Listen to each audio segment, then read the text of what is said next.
All right, let's get into this really bizarre story that basically flips a normal law enforcement situation completely upside down.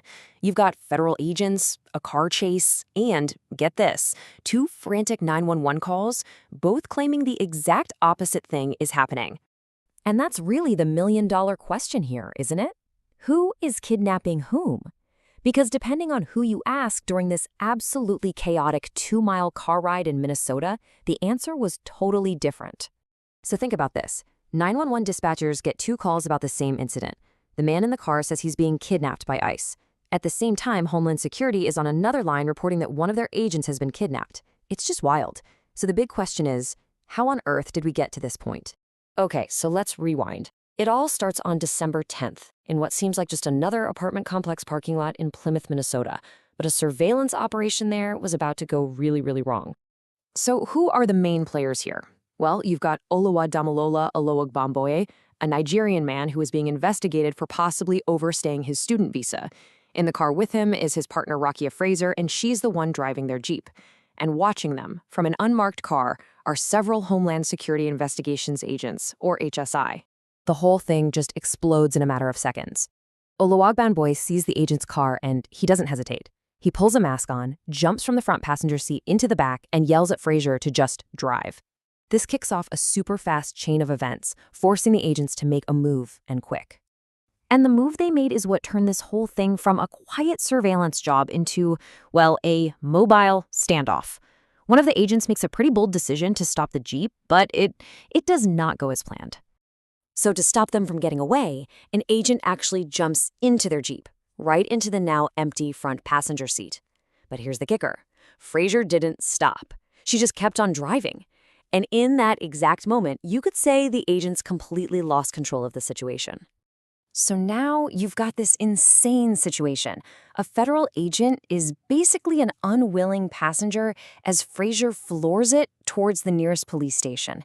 And it's during this short, chaotic drive that both sides decide things are so bad they need to call 911. And this whole thing, it happens so fast. We're talking about just 4 minutes. At 2:50 p.m., just 2 minutes in, Oluwadamilola Bamigboye calls 911 from the back seat. Literally 1 minute later, HSI makes their own emergency call, and by 2:52, the whole wild ride is over when they screech into the police station parking lot. I mean, can you just imagine the panic in his voice? From his point of view, some stranger just jumped into his car, and he's telling the dispatcher, "ICE is in my car." He thinks he's the victim here, and he needs help. And then, at almost the exact same second, HSI is on the phone with another dispatcher saying one of their agents has been kidnapped. The two calls paint two completely opposite pictures of what's happening. It's like they're describing two different universes unfolding in the same Jeep.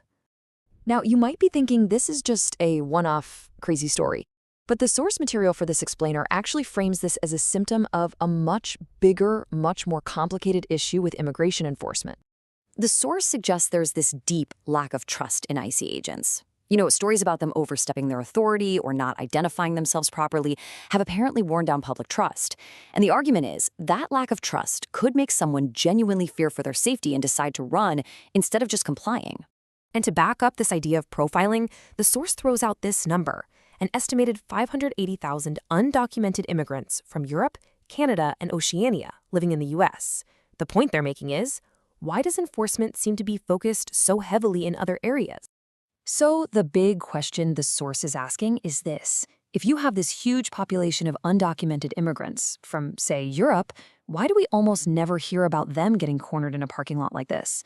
The source suggests that this difference points to a possible racial element in how these laws are actually enforced on the ground.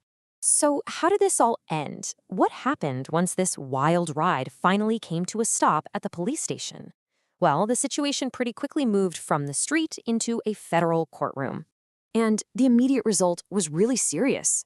You'd think calling 911 for help would, well, help, right? But instead, both Oluwadamilola Bamigboye and Frazier found themselves hit with federal charges for assaulting a federal agent. From that day on, though, their stories went in two very different directions. Rekeya Frazier, who was driving the Jeep, she was eventually let go. But Oluwadamilola Bamigboye, the guy they were investigating in the first place, is still in federal detention. And that's what this whole crazy story leaves us with, a really tough question with no easy answer. When you're in a confusing, scary, fast-moving situation with federal agents, where exactly is the line between running away because you're scared for your life and illegally resisting arrest? It's something to think about.